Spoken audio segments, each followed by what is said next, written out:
¿Qué tal, mis amigos? Bueno, nuevamente compartiendo con ustedes de a poquito esta vida hermosa y tan significativa para nuestra Argentina del cura Brochero.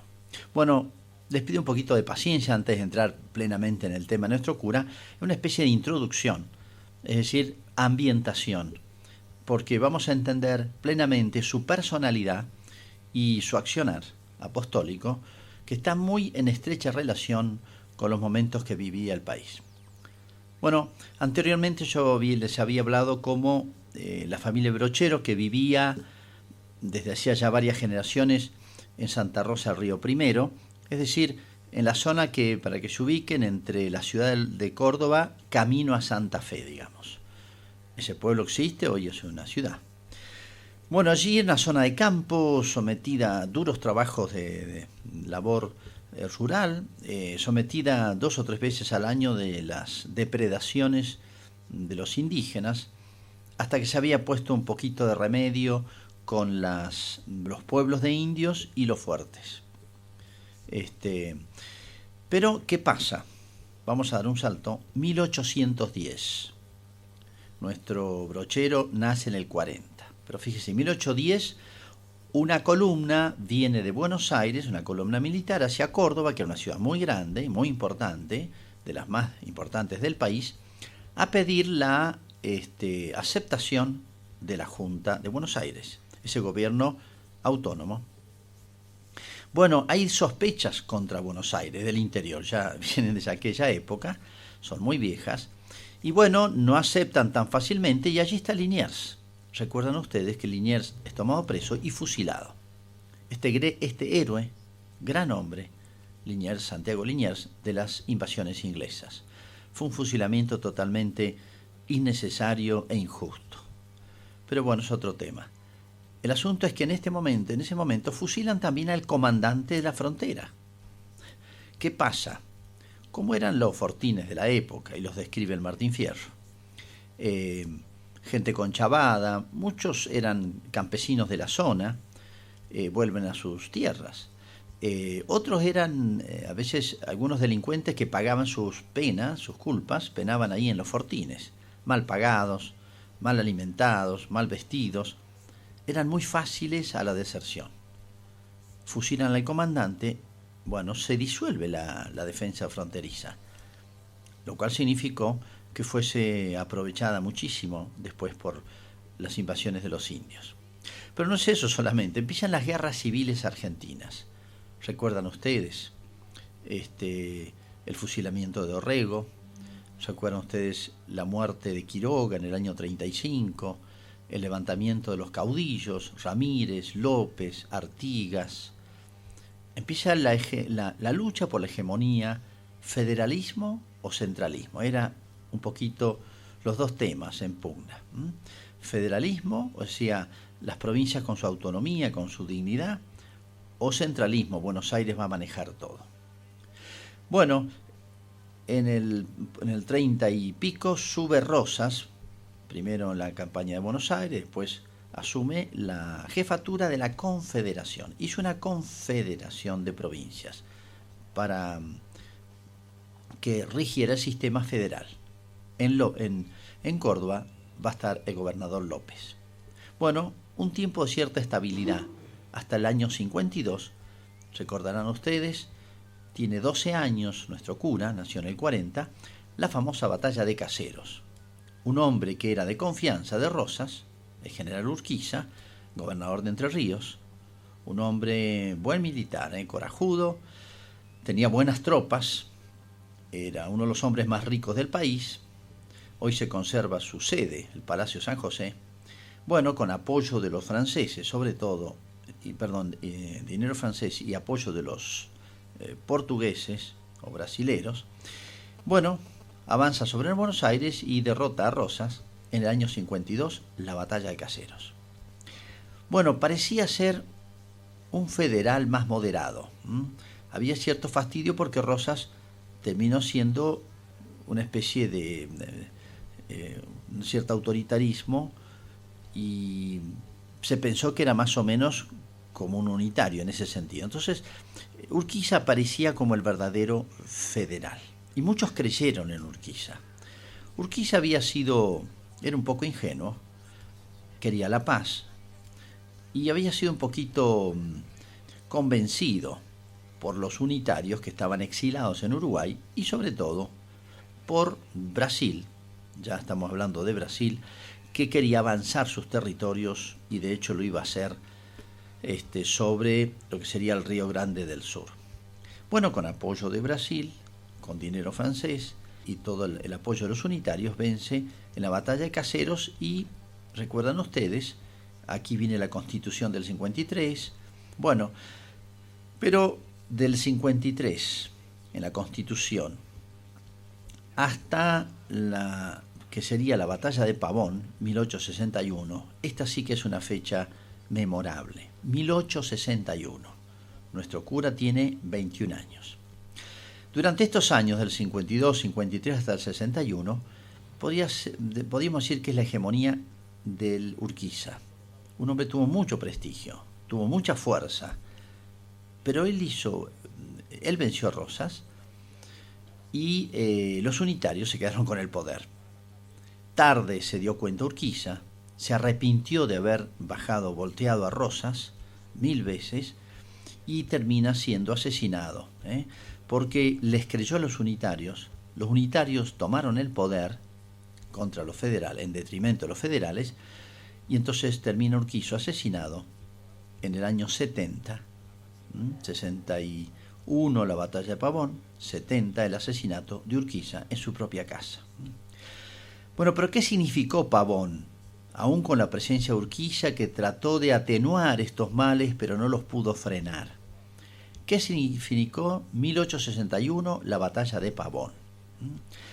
Por un lado, la centralidad y el centralismo de Buenos Aires. Había una pica grande, ya casi diría la época española, pero muy acentuada desde la Revolución de Mayo. Y van a ser los dos grupos antagónicos. Por un lado, los unitarios, partidarios del centralismo de Buenos Aires, y por otro lado, las provincias, el federalismo. Querían una cierta autonomía, respiro para las provincias y no ser manejado todo por y desde Buenos Aires. Pero el unitario tenía otras notas características, muy vinculadas al lugar donde se encontraba, al puerto, ¿no? Y era una mirada excesivamente admirada hacia Europa. Ellos admiraban al inglés sobre todo, ¿no? Al norteamericano, admiraban a los franceses, a los alemanes. Por eso querían traer, el tema de la inmigración está muy vinculado a esto, ellos querían traer muchos inmigrantes europeos que eran los verdaderamente cultos y civilizados. Y limpiar el territorio o que hicieran lugar el criollo y el indio, que eran la barbarie, eran salvajes. O para decirlo con una frase muy dura, pero es de Sarmiento, dice: hay que regar esta patria, este país, con sangre de gauchos, que es lo único que tienen de humanos. Hay que abonar este país, regar y abonar este país con la sangre de nuestros gauchos, que es lo único que tienen de humano. Fíjense, la frase es muy significativa, ¿no? Y de hecho Sarmiento trajo maestras norteamericanas y querían impregnar nuestra educación y nuestra cultura con esa impronta, que era la civilización, el progreso, la cultura. En cambio lo nuestro no. Todo esto va a tener mucho que ver con nuestro cura, de raigambe muy criolla. Pero no solamente eso, a los unitarios no solamente estaba vinculado el centralismo, estaba vinculada la mirada admirada hacia Europa y el desprecio hacia lo criollo, sino las nuevas ideas venían impregnadas de un rechazo de la religión, podemos decir. O sea, la religión, si usted quiere ser religioso, todos eran católicos, ¿no? Bueno, pero es para su vida privada, para su familia, para su casa. La nueva Argentina que nace en Pavón, con Mitre, Sarmiento, etc., la nueva Argentina, la cultura, la educación, la política, la economía, no debe tener nada de nuestra tradición religiosa, para decirlo muy simplemente. Por eso el grito de guerra de Quiroga, el sanjuanino Quiroga, que fue Sarmiento lo pintan como un salvaje, era un hombre muy culto, un hombre formado, un hombre realmente bien criollo nuestro, era religión o muerte. El lema de Quiroga era religión o muerte. Bueno, Pavón 1861 entonces, comienza la hegemonía de Buenos Aires. Claro, 1862 al 68 gobierna Mitre, luego del 68 al 74 va a gobernar Sarmiento. En este ínterim, en la época de Mitre, la famosa guerra del Paraguay, una guerra tremenda porque aniquilamos entre 3 países al Paraguay y nunca más se pudo levantar. Pero lo importante es esto: al ver consolidado las fuerzas unitarias, de nuevo en las provincias se levantan los caudillos. Cuando Urquiza los defrauda, se va a levantar el famoso López Jordán en Entre Ríos y parte de Corrientes. Se va a levantar el Chacho Peñalosa, un gran hombre, un hombre muy culto, un hombre de gran moralidad, extraordinario, un representante pero muy argentino en todo sentido. Debería ser uno de los héroes nacionales, pero es pintado por ellos, por la prensa de la época, como un salvaje. Un hombre salvaje, un criollo sin cultura, que si lo oponemos a los europeos, nada valía. El famoso Chacho es asesinado en el año 63, 1863, en la provincia de La Rioja, de donde era él. Recuerden que este hombre, cuando muere el Chacho, nuestro cura tiene 23 años. Para que se den un poquito más idea de lo que significaba esta pugna polémica unitarios y federales, escuchen este texto de una carta de Mitre, presidente, al gobernador de Córdoba, Marcos Paz. Mejor que entenderse con el animal de Peñalosa, el Chacho Peñalosa, ¿no?, es voltearlo. Aprovechemos la oportunidad de los caudillos que quieren suicidarse para ayudarlos a bien morir. Al Chacho es preciso que se lo lleve el diablo barranca abajo. Bueno, cuando muere el Chacho, Sarmiento es gobernador de San Juan. Un hombre, historiador, defensor de Sarmiento, afirma esto: la muerte del Chacho fue celebrada por Sarmiento como el triunfo de la civilización sobre la barbarie. Recuerden que Sarmiento escribió un libro con este título, refiriéndose a Quiroga, al Chacho, a ellos, ¿no? La civilización era Inglaterra, Francia, Alemania, Europa, y la barbarie era el criollo. La atribuyó a sus ideas, a sus medidas, a su acción, a su energía, aunque aclaró que nada tuvo que ver con su muerte, porque el Chacho no fue juzgado y condenado a muerte, sino que fue brutalmente asesinado cuando se había rendido. Sin embargo, dice, la aprobó sin vacilaciones y consideró a Irrazábal, el que lo mató al Chacho, un héroe, y como tal lo recibió cuando regresó a la ciudad de San Juan, ocasión en la que decretó honores oficiales para él y para su tropa. Bueno, y continúa el historiador sarmientista, ¿no? Sarmiento no concibió la lucha contra los montoneros eran los federales, ¿no?, los caudillos federales, sino como una guerra de exterminio. Para vencer a los bárbaros es preciso hacerse más bárbaro que ellos. En efecto, Sarmiento había escrito esta carta a Mitre, Sarmiento, gobernador de San Juan, Mitre, presidente de la República. Si Sandes va, déjelo ir. Sandes era uno de los oficiales más importantes de las tropas de Buenos Aires, ¿no?, que había reprimido al Chacho. Si mata gente, cállese la boca. Son animales bípedos, los federales, ¿no?, los caudillos, de tan perversa condición que no sé qué se obtenga con tratarlos mejor. Fíjense, esto es toda una mentalidad. Por eso reaccionaron las provincias de esa manera. Bueno, esto tenía su fondo. Fíjense lo que Sarmiento había logrado, que se apruebe en el Congreso una especie de estatuto del caudillo federal. Es decir, estaba como fuera de la ley, no tenía derechos. Dice así este texto, fíjense. Está establecido en este documento que ha salido el derecho de guerra a muerte. Este es el derecho normal de gentes. La distinción de guerra civil establece los derechos de los sublevados a ser tratados con consideraciones debidas al prisionero de guerra. Que está diciendo que en una guerra legítima el vencido o el enemigo tiene derechos, aun cuando caiga prisionero, ¿no? Pero cuando a una porción de hombres, no se conceden los derechos de la guerra, en el caso de los caudillos federales, entran en el género de vándalos, de piratas, es decir, de los que no tienen comisión ni derechos para hacer la guerra. Con ellos es preciso quitarles la vida donde sea que se los encuentre. Son tratados de salvajes, de bárbaros, sin ningún derecho. Pero ¿quién dispone, quién tiene derecho a la vida, etcétera? O a ser juzgado si comete un delito. Eso lo disponen los unitarios en el Congreso de Buenos Aires. Entonces, razón había para estos levantamientos de muchas provincias que poquito a poco fueron aplastados.